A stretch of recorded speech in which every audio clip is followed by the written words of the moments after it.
Assalamualaikum warahmatullahi wabarakatuh. Alhamdulillah, astaghfiruh wa na'udzu billahi min syururi anfusina wa min sayyiati a'malina. May yahdihillahu fala mudilla lahu wa may yudlil fala hadiya lahu. Asyhadu an la ilaha illallah wahdahu la syarika lahu wa asyhadu anna Muhammadan abduhu wa rasuluh. Allahumma shalli ala nabiyyina Muhammad wa ala alihi wa sahbihi ajma'in. Amma ba'd. Yang saya hormati Ketua Kantor Lazismu Bojonegoro, kemudian segenap Dewan Pengurus dan karyawan Lazismu Bojonegoro, dan juga bapak-bapak, ibu-ibu sekalian, jamaah kampusmu, kajian puasa Ramadan Lazismu Bojonegoro yang dimuliakan Allah. Alhamdulillah, pada kesempatan ini kita masih diberikan Allah Subhanahu wa Ta'ala sebuah kenikmatan sehingga kita masih tetap bisa menjalankan ibadah puasa kita. Demikian juga kita masih dipertemukan oleh Allah Subhanahu wa Ta'ala di dalam kajian rutin kita, yaitu kampusmu, kajian puasa Ramadan Lazismu. Dan insya Allah pada kesempatan yang mulia ini kita sudah memasuki edisi yang ke-11. Dan selawat serta salam semoga tetap terlimpahkan kepada uswah kita, kepada qudwah kita, yaitu Nabiullah Muhammad sallallahu alaihi wasallam. Bapak-bapak, ibu-ibu sekalian yang dimuliakan Allah, insya Allah pada kesempatan ini kita akan mencoba meneruskan topik yang sudah kita bahas. Insya Allah pada kesempatan ini kita sudah masuk pada bagian keempat, yaitu tentang tuntunan sholatul lail, yaitu tuntunan sholat malam. Kita sudah bahas pada pertemuan-pertemuan berikutnya, mulai dari dasar hukum sholat lail itu, kemudian juga jumlah rakaatnya. Demikian juga kita sudah masuk pada varian formasi, yaitu varian formasi yang pertama dari formasi Qiyamul Lail atau Sholatul Lail atau Qiyamul Ramadan, yaitu formasi 4 plus 4 plus 3 witir, yaitu 11 rakaat. Nah, pada formasi yang pertama ini kita kemarin sudah coba elaborasi dan diskusikan lebih panjang, terutama tentang masalah apakah sholat 4 rakaat tersebut 1 salam atau 2 salam. Karena selama ini yang dipahami di dalam persyarikatan kita, bahwasanya formasi yang pertama yaitu 4 plus 4 plus 3 itu dilakukan bitaslimatin wahidatin, dengan 1 salam. Nah, praktek ini terkadang membawa kontroversial di masyarakat, karena ada beberapa pemahaman, paling tidak kita dihadapkan pada 2 pemahaman. Yang pertama, pemahaman yang secara umum berasal dari mazhab Hambali melalui masyayikh atau syekh-syekh dari Saudi, kemudian masuk di Indonesia, yang mengatakan bahwasanya Sholatul Lail atau Qiyam Ramadan 4 rakaat dengan 1 salam ini tidak betul, karena ini masih umum, perlu untuk ditaksis, dikhususkan atau dispesifikasikan dengan Sholatul Lail makna-makna. Sholat malam itu 2 rakaat 2 rakaat. Maksudnya 4 rakaat dalam redaksi hadis Aisyah itu yusolli arba'an, Rasulullah itu sholat 4, summa yusolli arba'an, kemudian sholat 4 itu harus dibaca dan disinkronkan dengan hadis sholatul laili makna-makna. Sholat malam itu 2 rakaat 2 rakaat. Jadi maksud 4 rakaat itu bukan 4 rakaat dengan 1 salam, tetapi 4 rakaat setelah dapat 4 rakaat berhenti lama, tapi dilaksanakan dengan 2 rakaat salam dengan 2 rakaat salam. Ini pandangan yang berkembang ya, terutama dari ulama-ulama Saudi yang notabene-nya mereka bermadzhab Hambali. Kemudian yang kedua, kita dihadapkan juga oleh pandangan dari kelompok tradisional yang secara umum bermadzhab Syafi'i. Dalam madzhab Syafi'i juga dikatakan kalau seseorang itu sholat tarawih dengan 4 rakaat dengan 1 salam, maka tidak sah. Sehingga redaksi ini umum kita dapatkan di dalam kitab-kitab Syafi'i atau kitab-kitab Syafi'iyah. Di sana dikatakan walau shalla 4 rakaatin bitaslimatin wahidatin lam tasihha. Kalau seseorang itu melaksanakan sholat tarawih dengan 4 rakaat dengan 1 salam, maka lam tasihha, tidak sah. Maka pandangan ini sudah kita coba kemarin jawab melalui fatwa tarjih dengan panjang lebar. Kita sudah coba klarifikasi dan ambil sebuah kesimpulan bahwasanya apa yang kita amalkan di dalam persyarikatan kita ini memiliki argumentasi yang cukup kuat ya, sehingga Bapak Ibu sekalian harus tetap mantap di dalam melaksanakannya. Kalau memang di masjid atau musola yang jenengan gunakan untuk salat tarawih itu yang memang kalau memang menggunakan formasi 4+4+3 ini. Ya, sebagaimana yang sudah kita bahas kemarin, baik dari segi sanad hadisnya, kemudian juga kesimpulannya, betul-betul argumentatif. Ini yang kemarin sudah kita bahas. Nah, kemudian Bapak Ibu sekalian yang dimuliakan Allah, sekarang kita coba angkat isu yang baru, yaitu tentang sebuah permasalahan. Apakah 4 rakaat tersebut dilakukan langsung tanpa tasyahud awal?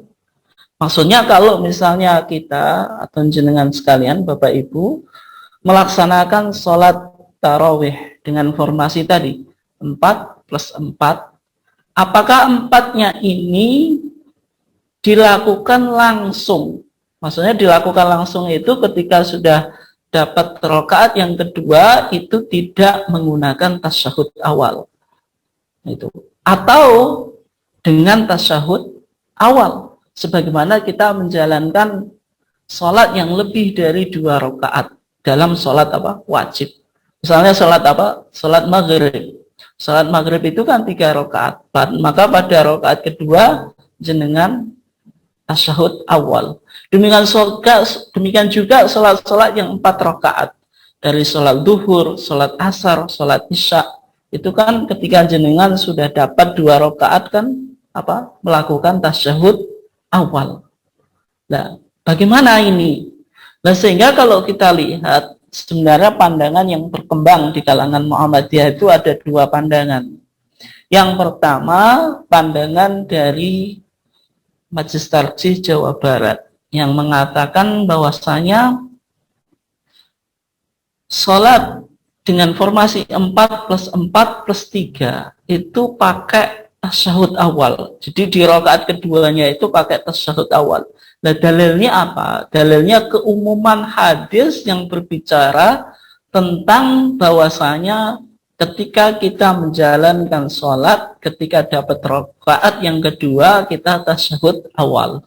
Itu argumentasi yang dikembangkan di kalangan Majelis Tarjih Jawa Barat. Tetapi kalau kita lihat di pandangan mayoritas Majelis Tarjih, maksudnya Majelis Tarjih PP dan tempat-tempat yang lain, berpandangan bahwasanya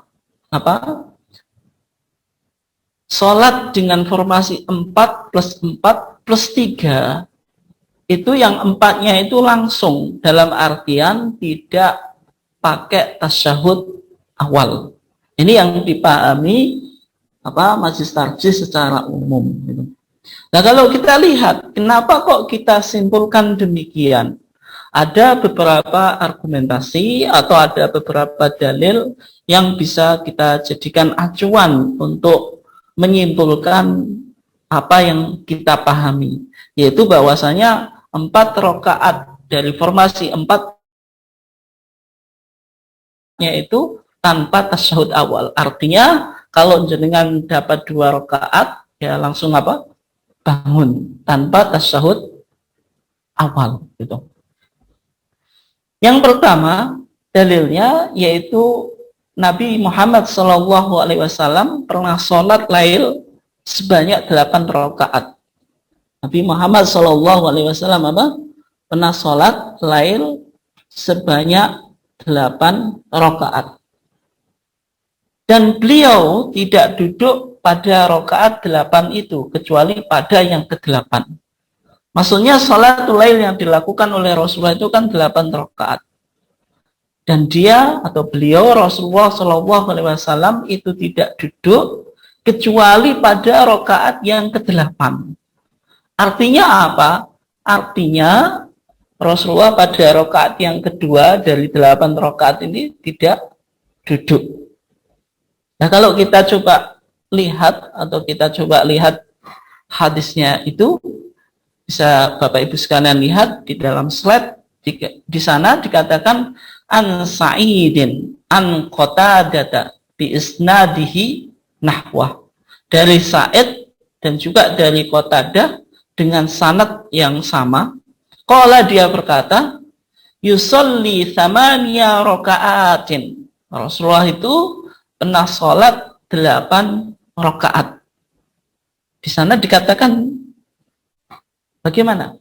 La yajlisu, tidak duduk siapa Rasulullah fihinna di dalam 8 rakaat tadi illa inda thaminah, kecuali ketika Rasulullah sudah berada pada rakaat yang ke-8.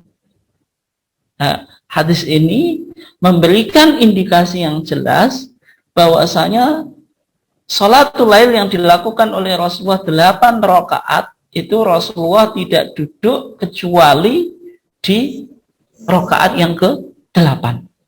Fayajlisu, kemudian Rasulullah apa? Duduk.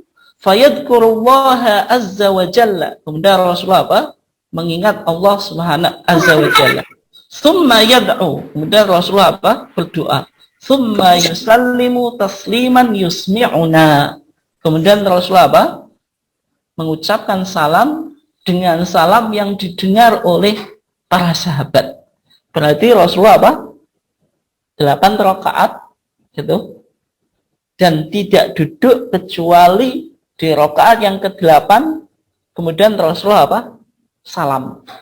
Nah, thumma yusalli raka'ataini wa huwa jalisun ba'dama yusallim. Kemudian setelah itu apa? Rasulullah sholat 2 rakaat lagi wa huwa jalisun, dalam posisi duduk setelah dia salam dari 8 rakaat tadi. Nah, kemudian duduk, sholat 2 rakaat dengan duduk, nanti 8 plus 2 berapa? 10. Thumma yusalli raka'atan.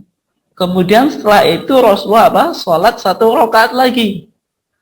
Nah, 1 rakaat, ya kalau 1 rakaat berarti 1 rakaat terus salam, ini witirnya. Maka dikatakan dalam hadis ini, fatilka ihda asyrata rakaatan ya bunai. Maka semuanya ini adalah 11 rakaat wahai anakku. Nah, ini menunjukkan di dalam keterangan hadis ini, sholat malam yang dilakukan oleh Rasulullah itu 8 rakaat dan beliau tidak duduk kecuali di rakaat yang ke-8. Ini dicatat dulu Bapak Ibu sekalian. Nah, karena Rasulullah tidak duduk di rakaat yang ke-8 kecuali di rakaat yang ke-8, ini mengindikasikan bahwasanya kalau kita sholat dengan formasi 4 plus 4 plus 3, berarti 4-nya itu kita ya duduknya di rakaat yang terakhir. Jadi di rakaat yang kedua kita tidak perlu tasyahud, melakukan tasyahud awal sebagaimana yang dilakukan oleh Rasulullah di dalam hadis ini. Kemudian setelah itu Rasulullah salam, kemudian menambah 2 rakaat Ibunya mati oleh Rasulullah dalam keadaan ibunya mati. Nah, kemudian ditambah 1 rakaat, jumlah semuanya berapa? 11. Nah, ini Bapak Ibu sekalian yang dimuliakan Allah, dalil yang bisa memperkuat amaliyah kita, bahwasanya ketika kita menjalankan formasi 4 plus 4 plus 3, itu yang 4 rakaatnya itu tanpa menggunakan tasyahud awal. Kemudian Bapak Ibu sekalian yang dimuliakan Allah, kita coba lihat argumentasi yang kedua. Di sini dikatakan Nabi Muhammad SAW menunaikan salat witir 3, 5, 7 rakaat secara langsung tanpa tasyahud awal. Ini yang diperhatikan oleh Rasulullah. Jadi kalau Rasulullah itu melakukan salat witir, salat yang dilakukan dengan bilangan apa? Ganjil. Ketika Rasulullah sholat dengan 3 witir, atau 5 witir, atau 7 witir, itu Rasulullah melakukannya secara langsung. Secara langsung itu apa maksudnya? Tanpa tasyahud awal. Kalau kita lihat dari teks hadis yang saya cantumkan di dalam slide-nya itu, dan hadis ini juga bisa Bapak Ibu sekalian cek di HPT-nya, karena inti dari materi yang saya sampaikan itu secara umum hadis-hadisnya bisa ditemukan di dalam HPT kita. Hanya saja saya mencoba melakukan simplifikasi, bagaimana saya menyederhanakan materi. HPT yang mungkin bagi Bapak Ibu sekalian susah untuk dipahami ini, saya coba sederhanakan dan tampilkan sehingga mudah dipahami. Nah, kalau jenengan lihat di dalam HPT-nya, yaitu di keputusan Weradisa pada tahun 1972 di Pekalongan, itu di pembahasan sholatul lail bisa dibuka di dalil yang ke-25. Kalau di HPT saya ini halaman 352. Di sana disebutkan hadis Aisyah. Maka persis bagaimana hadis yang saya kutip di sini dari kitab Muntakal Akhbar karangan Ibnu Taimiyah Al-Jaddu, kakeknya Ibnu Taimiyah, kemudian dikomentari oleh Imam Asy-Syaukani dengan nama Nailul Autor. Maka di sana dikatakan wa an Aisyah qalat, dari Aisyah ia berkata, kana Rasulullah sallallahu alaihi wasallam yutiru bi thalathin. Rasulullah Shallallahu Alaihi Wasallam itu melakukan sholat witir bithalathin dengan 3 rakaat, tapi la yafsilu bainahunna. Rasulullah tidak memisah antara 3 rakaat ini. Rawahu Ahmad wa Nasai. Nah, kalau dalam redaksi hadis ini dikatakan la yafsilu bainahunna, rakaat yang dilakukan oleh Rasulullah itu la yafsilu, Rasulullah tidak memisah bainahunna, antara 3 rakaat ini, berarti apa? Di sini sholat witir Rasulullah itu dilakukan juga tanpa tasyahud awal.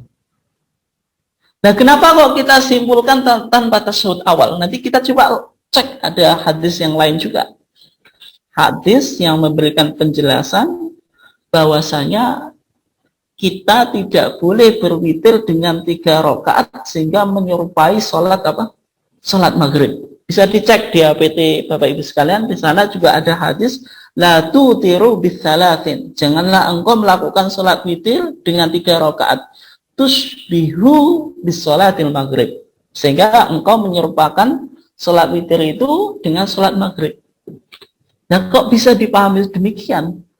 Ya, berarti kalau witir itu dilakukan dengan tasyahud awal, ya berarti tidak ada bedanya kaifiyah pelaksanaan sholat witir 3 rakaat dengan sholat maghrib. Nah, sehingga kita perlu untuk melakukan mukhalafah. Mukhalafah itu apa? Berbeda, melakukan witir tetapi berbeda dengan sholat maghrib. Nah, supaya berbeda bagaimana? kita tidak melakukan tasyahud awal. Meskipun sama-sama 3, tapi karena kita tidak melakukan tasyahud awal, nah ini kita berarti mematuhi apa yang dikatakan tadi, la tutiru bisalasin, jangan engkau salat witir dengan 3 rakaat sehingga engkau menyerupakan dengan salat maghrib. Nah ini yang kita pahami. Nah sehingga kalau jenengan tadi melakukan formasi 4 plus 4 plus 3, 4-nya ini tanpa tasyahud awal, ya berarti sesuai dengan keterangan ini. Kemudian yang kedua, ada hadis dari Ummi Salamah. Wa an Ummi Salamata qalat kana Rasulullah SAW yutiru bisab'in wa khamsin.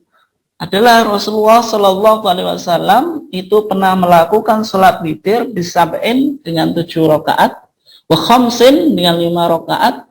Tapi di sana dikatakan apa? La yafsilu, tidak memisah siapa Rasulullah bainahunna, di antara rakaat-rakaat ini, bisalamin dengan salam, wala kalamin atau ucapan.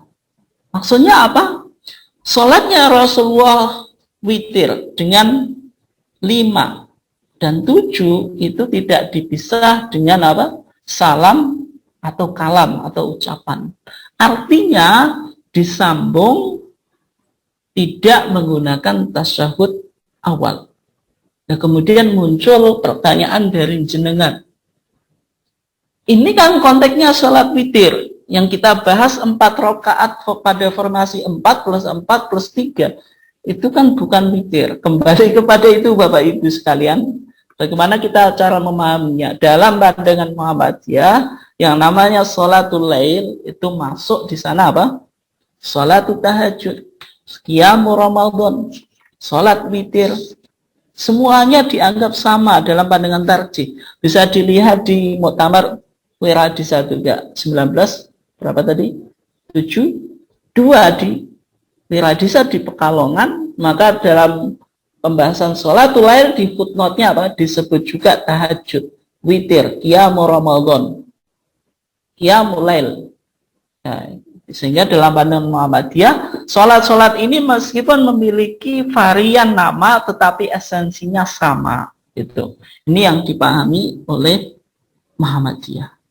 Nah, sehingga dari 2 kesimpulan ini, atau dari 2 argumentasi ini, kita bisa pahami bahwasanya formasi 4 plus 4 plus 3 yang pada 4-nya itu tanpa tasyahud awal. Nah, ini Bapak Ibu sekalian yang dimuliakan Allah. Kemudian Bapak Ibu sekalian yang dimuliakan Allah, sekarang kita coba kaji tentang formasi yang kedua yang umum dilakukan oleh warga persyarikatan kita juga. Jadi formasi 4 plus 4 plus 3 ini secara umum sampai sekarang masih dipraktekkan di mayoritas warga Muhammadiyah di Jogja. Nah, kalau formasi yang kedua, yang kedua ini 2 plus 2 plus 2 plus 2, kemudian dapat berapa? 8 rakaat, kemudian plus 3 witir, semuanya 13 rakaat. Ini juga formasi yang cukup populer di kalangan warga Muhammadiyah, terutama di luar daerah Jogja. Ya, misalnya kita di Bojonegoro ini, ya ada warga Muhammadiyah, ada yang mengikuti formasi yang pertama, ada juga yang mengikuti formasi yang kedua. Dan dalam pengamatan saya formasi yang kedua ini lebih banyak dibandingkan formasi yang pertama. Nah, kalau kita lihat apa yang dijadikan argumentasi atau dalil oleh majelis tarjih ketika menetapkan formasi 2 plus 2 plus 2 plus 2 kemudian plus 3 witir. Nah, keputusan ini sudah diputuskan di Muktamar Khususi Tarjih di Medan. Bisa dicek Bapak Ibu sekalian. Muktamar Khususi Tarjih ke-28 di Medan tahun 1939. Di akhir Kitabus Shaum. Di sana ada Fadhailul A'mal, maka di sana dijelaskan di antara keutamaan amal yang kita lakukan di bulan Ramadan itu salah satunya melakukan qiyamul lail. Maka redaksi putusan kita di sana dikatakan wa qum qiyamal lail, lakukanlah salat qiyamul lail. Ihda asrata rakaatan, 11 rakaat, arba'an bisa 4 au mathna atau dua ini formasi yang kedua ini, wa thalathan, witirnya 3. Nah, kemudian juga di Muktamar Wiradisa di Pekalongan pada sholatul lail tahun 1972. Di sana dikatakan tusolliha ihda asrata rakaatan. Engkau sholat berapa? 11 rakaat. Rakaataini, 2 rakaat. Sebagaimana formasi ini. Au arba'an atau 4 rakaat sebagaimana formasi yang awal. Summa tutiru bisalatin, kemudian witir dengan 3 rakaat. Nah, kalau kita lihat dalil yang digunakan oleh majelis tarjih di sana, Rasulullah Shallallahu Alaihi Wasallam mengatakan sholatul laili mathna. Sholat malam itu 2 rakaat. Mathna itu artinya rakaataini. Maksudnya 2 rakaat salam, 2 rakaat salam. Kemudian dikatakan fa'in khiftas subha, jika engkau takut masuknya waktu subuh, fa'autir biwahidatin, berwitirlah dengan 1 rakaat. Nah, yang kita pahami dari keumuman hadis ini apa? Bahwasanya sholat malam itu dilakukan 2 rakaat, 2 rakaat sampai tadi. Sampai dapat 8, kemudian plus 3 witir. Nah, redaksi yang muncul di dalam hadis ini kan fa'in khifta subha, jika engkau takut subuh, fa'autir biwahidatin, maka witirlah dengan 1 rakaat. Ini seakan-akan mengindikasikan apa? Kita baru melakukan witir dengan 1 rakaat itu ketika kita takut masuk waktu subuh. Kalau tidak takut, ya berarti kita dianjurkan untuk witir lebih dari 1. Di antaranya berapa? 3. Sehingga disimpulkan witirnya di sini 3. Dan juga didukung oleh hadis Aisyah yang tadi.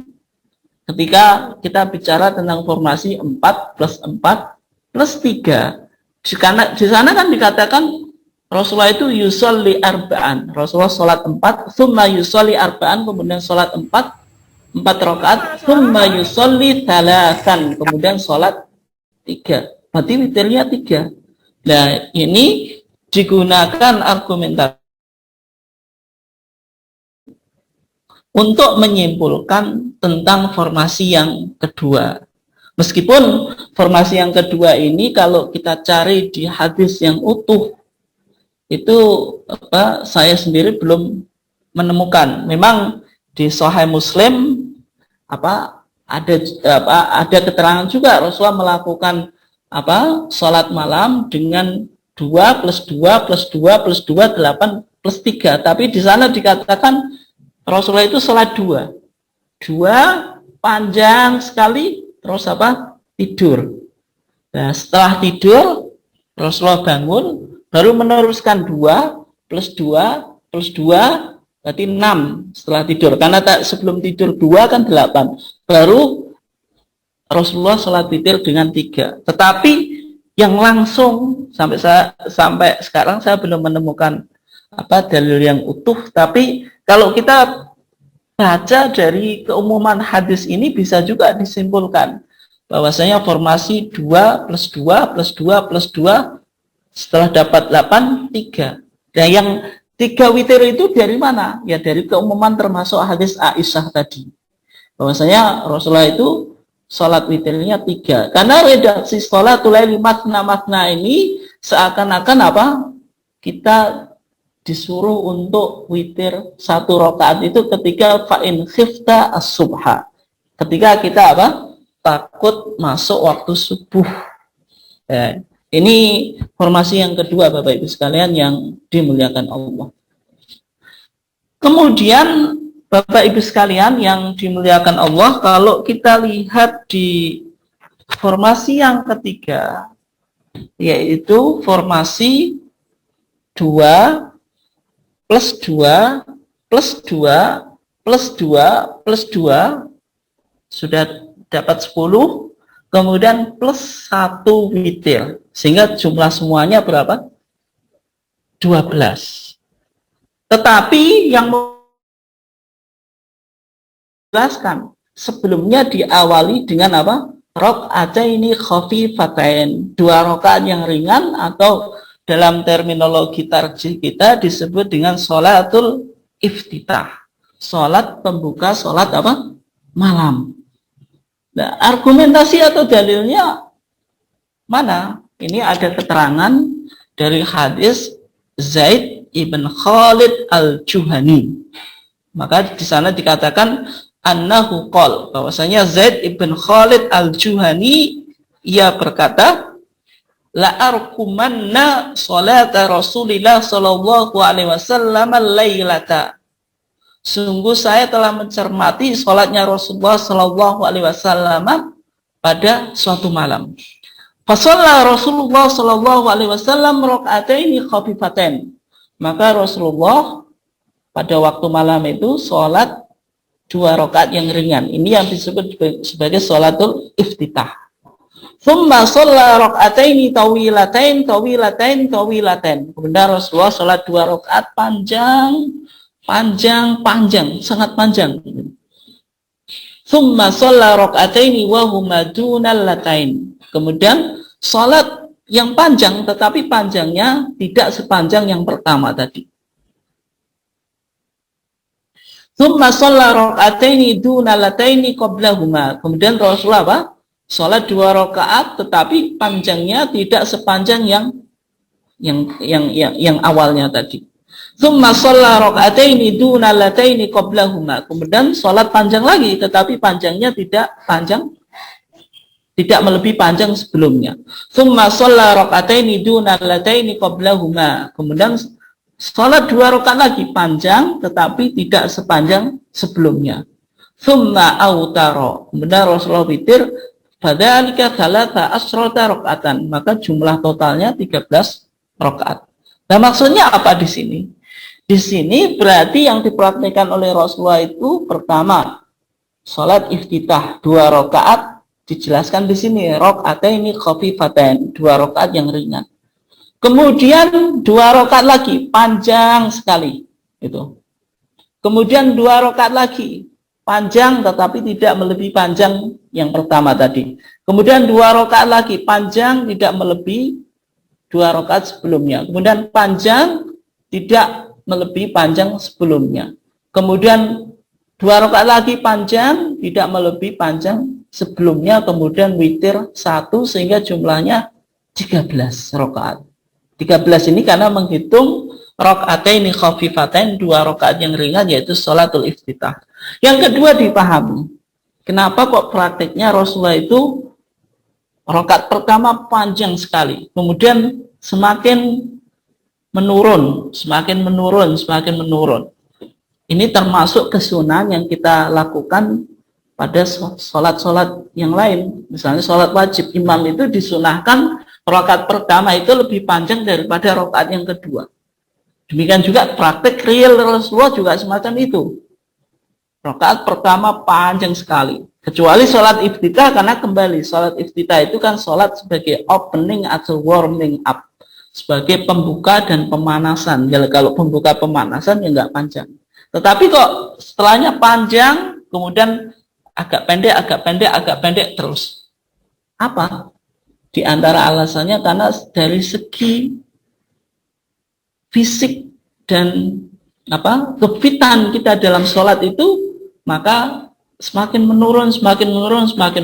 Maka rakaat pertama itu dianjurkan untuk panjang. Demikian juga di sini 2 rakaat yang pertama panjang, karena ketika itu kita masih fresh gitu. Itu alasannya. Ini formasi yang ketiga. Kemudian Bapak Ibu sekalian yang dimuliakan Allah, kita coba di sini bahas tentang bacaan setelah sholat witir.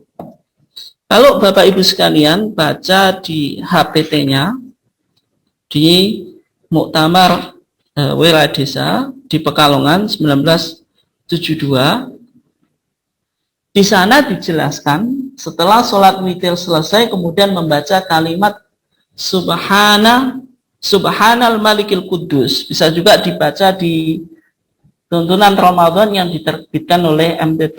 Ini buku ini sudah dipublikasi dan diterbitkan dengan beberapa terbitan. Gitu. Maka setelah sholat witir selesai kemudian membaca kalimat Subhanal Malikil Kudus berapa? Salah sama rod. 3 kali. Kita baca masih dalam keadaan apa? Duduk kan itu. Maka dalam putusan kita dikatakan tsumma qul ba'dal faragh min witrika wa anta jalisun. Jadi diucapkan setelah kita selesai witir dalam posisi masih duduk. Dengan suara nyaring dan panjang pada bacaan yang ketiga. Tadi Subhanal Malikil Kudus, Subhanal Malikil Kudus, Subhanal Malikil Kudus. Berarti yang Subhanal Malikul Kudus yang ketiga itu dipanjangkan. Lalu membaca Rabbil Malaikati Waruh. Sebagaimana yang saya katakan tadi, posisinya kita duduk. Nah ini yang perlu untuk dipraktekkan. Dan saya melihat di beberapa masjid dan mushola Muhammadiyah di Bojonegoro belum semuanya mempraktekkan. Padahal ini sudah menjadi putusan Majelis Tarjih di Muktamar Wiradesa tahun 1972. Gitu. Kalau kita lihat dalil yang digunakan yaitu hadis Ubay ibn Ka'ab. Menurut hadis Ubay ibn Ka'ab, karena Rasulullah SAW yaqra'u fil witri bisabihisma rabbikal a'la. Rasulullah itu kalau membaca di salat witir yang dibaca di rakaat pertama itu sabihisma rabbikal a'la. Wa qul ya ayyuhal kafirun. Yang kedua al-kafirun. Qul ya ayyuhal kafirun. Kemudian yang rakaat ketiga itu wa qul huwallahu ahad. Yaitu qul huwallahu ahad. Ini. Sebagian riwayat ada yang mengatakan al-mu'awwidhatain. Al-mu'awwidhatain itu an-nas, qul a'udzu birabbin nas dan qul a'udzu birabbil falaq. Tetapi hadisnya ini masih kontroversial. Meskipun misalnya Syekh Nasiruddin Al-Albani dalam kitabnya Sifat Salat Nabi mensahihkan. Tapi tarjih kalau kita lihat di HPT jenengan belum memasukkan tambahan selain kul huwallahu ahad di rakaat yang ketiga dibaca al-mu'awwidhatain, itu belum memasukkan karena memang hadisnya masih kontroversial. Misalnya jenengan bisa baca di 10 salam atau Nailul Autar. Karena tarjih itu secara umum sangat hati-hati. Kalau hadisnya kontroversial biasanya tidak dicantumkan, memilih dalil yang lebih selamat yaitu kul huwallahu ahad. Meskipun ini ya kembali kepada ijtihad Bapak Ibu sekalian. Karena HPT tidak menspesifikasikan, kita bisa ijtihad. Misalnya imam masjid bisa berijtihad kalau memang kajian dia menyimpulkan misalnya tambahan al-mu'awwidhatain itu sahih, yang nggak apa-apa dibaca itu. Tapi kalau kajian imamnya tersebut, maksudnya bacaan dikaji gitu, menyimpulkan ternyata dhaif, ya tidak usah diamalkan. Ini masih ada celah untuk itu, kita untuk ijtihad. Kemudian fa'idha sallama qal, maka Rasulullah kalau sudah salam dari 3 witir tadi membaca Subhanal Malikil Kudus thalatha marat, 3 kali, yamuddu sautahu fi tsalitsah, dengan dipanjangkan pada suaranya yang bacaan yang ketiga, tsumma yarfa'u kemudian mengangkatnya. Jadi Subhanal Malikil Kudus, Subhanal Malikil Kudus, Subhanal Malikil Kudus. Jadi dipanjangkan dan diangkat intonasi atau nadanya. Itu yang dilakukan oleh Rasulullah ketika tadi hadis ini berbicara tentang witir 3. Karena ada redaksi yang lain, karena Rasulullah SAW yutiru bitsalatsin wa yaqra. Rasulullah itu witir dengan 3 rakaat wa yaqra dan membaca fil witri bisabihisma rabbikal a'la dan seterusnya. Ini di riwayat yang lain, meskipun di hadis yang disebutkan di HPT kita tidak dijelaskan. Kemudian walafdu Daruqutni, dan lafadznya Imam Daruqutni, idza sallama qul subhanal malikul quddus salata marad yamuddu sautahu wa yaqul rabbil malaikati waruh.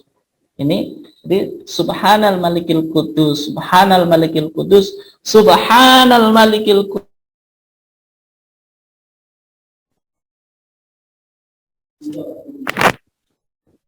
Baik, terima kasih Ustadz. Berikutnya kita membuka pertanyaan. Ini ada salah satu pertanyaan dari Pak Ahmad Nuril di room chat. Yang intinya, bagaimana untuk sholat iftitahnya? Apakah di Bojonegoro dilaksanakan sendiri atau berjamaah, ataukah tidak memakai sholat iftitah? Dari Pak Nuril, PCM luar kota ya, Ustaz? Surabaya, Ustaz. Oh, Surabaya ya? Iya. Monggo, Ustaz. Terima kasih.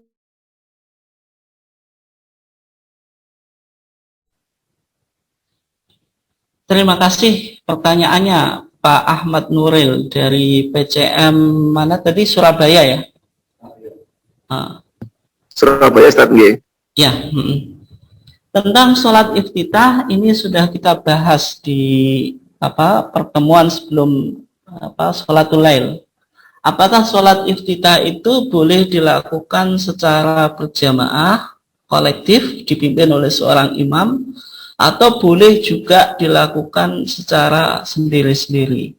Nah, kalau kita lihat dari keterangan hadis tadi, termasuk kalau kita lihat hadis yang kita bahas tadi, pada formasi 2 sampai 12, kemudian kemudian 1 witir sehingga 13, karena yang 13 itu menghitung sholat iftitah yang pertama tadi, yaitu 2 rakaat khafifatain. Itu dilakukan oleh Rasulullah, hadis Zaid ibn Khalid al-Juhani, itu dilakukan oleh Rasulullah secara munfarid, secara sendirian.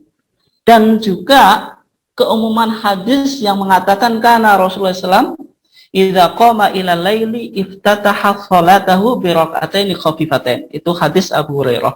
Bahwasanya Rasulullah SAW itu apabila membuka sholatnya di waktu malam, iftataha sholatahu, membuka sholatnya bi raka'ataini khafifatain, dengan 2 rakaat yang ringan, yang tidak dijelaskan apakah secara berjamaah atau munfarid, tapi secara umum dilakukan di beberapa kesempatan oleh Rasulullah secara munfarid, kan itu. Kemudian ada hadis yang lain, misalnya Bapak Ibu sekalian bisa cek di HPT-nya juga. Di sana ada hadis Quraib. Quraib itu Maula Ibni Abbas, yaitu budaknya Ibnu Abbas, menceritakan tentang peristiwa mabitnya Ibnu Abbas di rumah bibinya, yaitu Maimunah. Maimunah itu istrinya Rasulullah. Sehingga diceritakan, dinarasikan oleh Ibnu Abbas, Rasulullah itu tidur, kemudian bangun tengah malam, dan itu. Kemudian mengambil air wudhu dan berdiri sholat. Tetapi Ibnu Abbas Ibnu Abbas ingin gabung, dan ketika gabung menjadi makmum itu menempatkan di posisi sebelah kiri. Akhirnya sama Rasulullah digeser ke sebelah kanan, dan di sana diceritakan fasalla raka'ataini khafifatain. Rasulullah itu mengawali sholat malam dengan 2 rakaat yang ringan. Ini artinya apa? Artinya Ibnu Abbas melakukannya secara berjamaah bersama Rasulullah, termasuk melakukan raka'ataini khafifatain, 2 rakaat yang ringan atau sholat iftitah. Kemudian juga ada hadis Hudzaifah ibnil Yaman. Peristiwa dan ceritanya hampir sama dengan yang dialami oleh Ibnu Abbas. Hudzaifah ibn Yaman juga ingin join sholatnya Rasulullah, tapi di sebelah kiri, sama Rasulullah dipindah ke sebelah kanannya. Kemudian juga melakukan sholat raka'ataini khafifatain. Maka dari keterangan hadis ini, Majelis Tarjih berkesimpulan, sholat iftitah itu boleh dilakukan secara munfarid, secara sendirian atau secara berjamaah. Ya tergantung tempat atau Bapak Ibu sekalian gunakan untuk sholat. Kalau memang masjidnya jamaahnya sudah paham, kita melakukan sholat iftitah 2 rakaat secara berjamaah, sehingga berjamaah itu totalnya berapa? 13 rakaat, karena 11 yang tarawihnya, kemudian yang 2 iftitah. Itu kalau jamaahnya sudah paham. Tetapi kan ketika kita bicara di konteks Muhammadiyah ini kan belum semua tempat memahami. Ada di beberapa tempat nanti malah membingungkan. Akhirnya karena belum maksimal kita sosialisasi, ya untuk sementara sendiri-sendiri, jadi nggak masalah kan itu. Ya intinya kan kita tetap melaksanakan sholat iftitah yang menjadi perhatian ketarjian kita, karena tarjih sejak tahun 1972 di Wiradisa itu sudah membicarakan sholat iftitah, dan bahkan kita temukan di TJA tanya jawab agama kita yang berisi fatwa-fatwa tarjih mulai dari jilid 1 sampai jilid 8 ini banyak memberikan perhatian terhadap pembahasan sholat iftitah. Ini menunjukkan betapa pentingnya posisi sholat iftitah itu di dalam persyarikatan kita. Ya kurang lebihnya demikian, Bapak Ahmad. Terima kasih atas pertanyaannya. Terima kasih Ustaz. Ya sama-sama. Iya, sami-sami. Berikutnya ini ada satu lagi dari Ustadz Muharram Sumberjo. Selaku imam sholat taraweh, apakah harus menyampaikan kepada jamaah kalau memulai sholat taraweh formasinya, biar jamaah niatnya jelas, rokaatnya? Nah begitu Ustaz, dari Ustadz Muharram Sumberjo. Ya, terima kasih Pak Muharram atas pertanyaannya. Ini pertanyaan yang bagus kan gitu. Sebagai seorang imam, apakah perlu menginformasikan kan gitu. Ini kalau imamnya sudah imam rotib gitu, imam yang tetap, ya tidak usah menginformasikan, karena kembali kepada al-adatu muhakkamah. Adat itu sudah menjadi hukum kebiasaan. Di masjid ini formasi sholat tarawihnya demikian, kan sudah dipahami oleh jamaahnya secara umum kan itu, sehingga kalau semacam itu ya tidak perlu menginformasikan kepada jamaahnya lagi. Misalnya jamaah masjid taruhlah namanya At-Taqwa. At-Taqwa mana? Ya tergantung desanya misalnya atau daerahnya. Ini kan berarti sudah umum, misalnya melakukan formasi yang 4 plus 4 plus 3 atau 2 plus 2 plus 2 plus 2 sudah 8, kemudian 3 witir. Kan setiap masjid sudah punya tradisi formasi tertentu yang dilakukan. Kecuali yang sering menjadi problem ketika masjid tersebut mendatangkan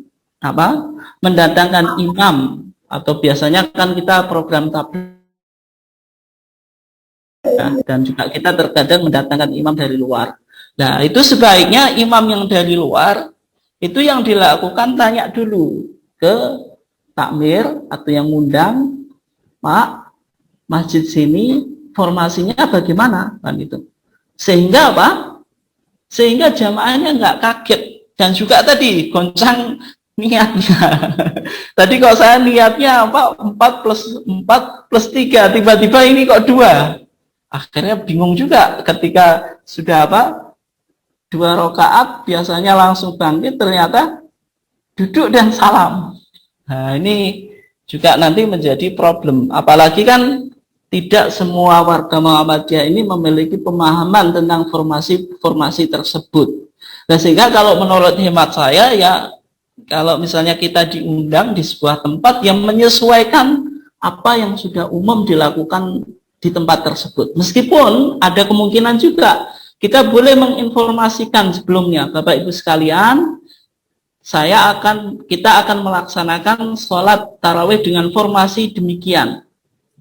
Nah, itu boleh disampaikan semacam itu, tetapi Yang perlu dicatat, meskipun kita informasikan, jamaah ini kan sudah punya kebiasaan. Misalnya saya di masjid yang jamaahnya sudah sering atau terbiasa menggunakan formasi 4+4+3.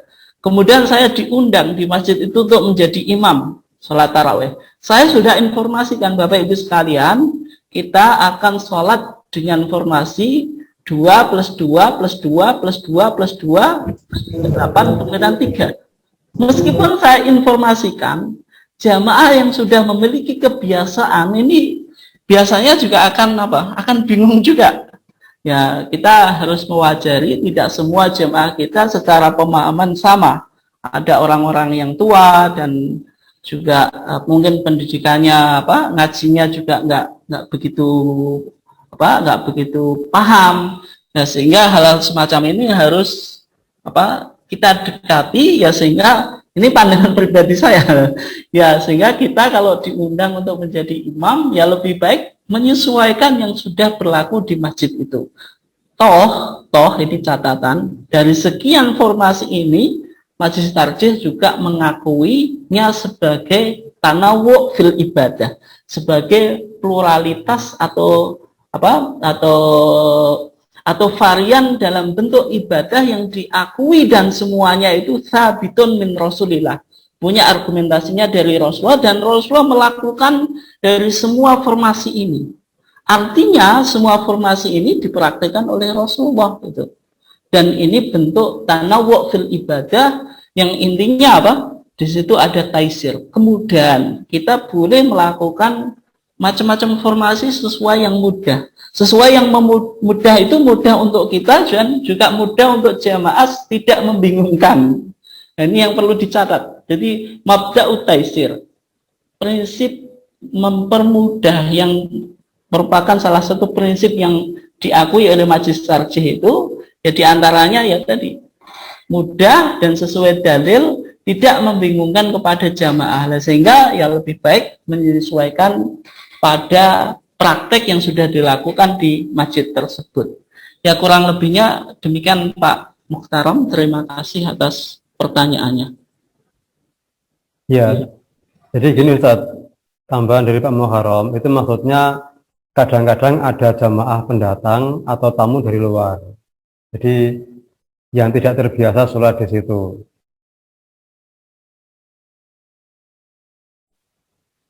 Ya, kalau tamu dari luar ya memang ya, misalnya masjidnya apalagi masjid umum gitu. Nah, sehingga ya sebenarnya yang berlaku itu ya sesuatu yang sudah terbiasa di masjid itu, meskipun ada jamaah yang terkadang baru datang kan gitu. Ya memang orang yang mencari masjid itu kan biasanya tahu praktek yang dulu dilakukan kan gitu. Nah, biasanya kan itu. Jadi secara umum secara umum mengikuti tradisi yang sudah dipahami mayoritas di masjid itu. Adapun ya kalau pendatang dia tidak tahu, ya wajar nggak tahu. Namanya kan juga minoritas, bukan mayoritas. Kalau dia minoritas kan paling tidak sebelum mendatangi masjid tersebut sudah tahu. Oh, di sini sholatnya berapa rakaat. Pasti jenengan kan sebelum melakukan sholat tarawih kan biasanya semacam itu, cari masjid. Ini 11 rakaat atau berapa? Kalau 11 masih tanya lagi. Formasinya bagaimana? Nah, seharusnya kalau pendatang ya seharusnya semacam itu. Kan itu. Tetapi kita sebagai takmir ya kalau sudah dipahami oleh mayoritas jamaah ya tidak mengapa. Tapi kalau mau diinformasikan setiap mau menjalankan sholat tarawih ya tidak apa-apa juga, asal tidak merepotkan kan itu. Jadi karena ini sudah umum sehingga imamnya tidak perlu setiap kali mengawali tarawih, apalagi tarawih ini kan setiap hari kan mengumumkan kita Bapak Ibu sedoyo monggo kita melaksanakan sholat tarawih misalnya 11 rakaat, formasinya demikian. Ya, Kalau mau dilakukan semacam itu ya nggak apa-apa, tapi kembali pada pemahaman umum. Jadi cukup memahami pemahaman mayoritas. Kalau sudah mentradisikan, sudah dipahami bersama gitu. Ya kurang lebih semacam itu, Pak Mukhtaram. Ya, baik, terima kasih. Berikutnya pertanyaan dari Ustadz Suprapto Kemaman. Ketika ada aba-aba, mohon maaf, ini menjelang pas adzan maghrib, jadi untuk Pak Prapto kita bahas besok. Terima kasih untuk kajian hari ini. Kita cukupi sekian. Billahi taufiq wal hidayah. Wassalamualaikum warahmatullahi wabarakatuh.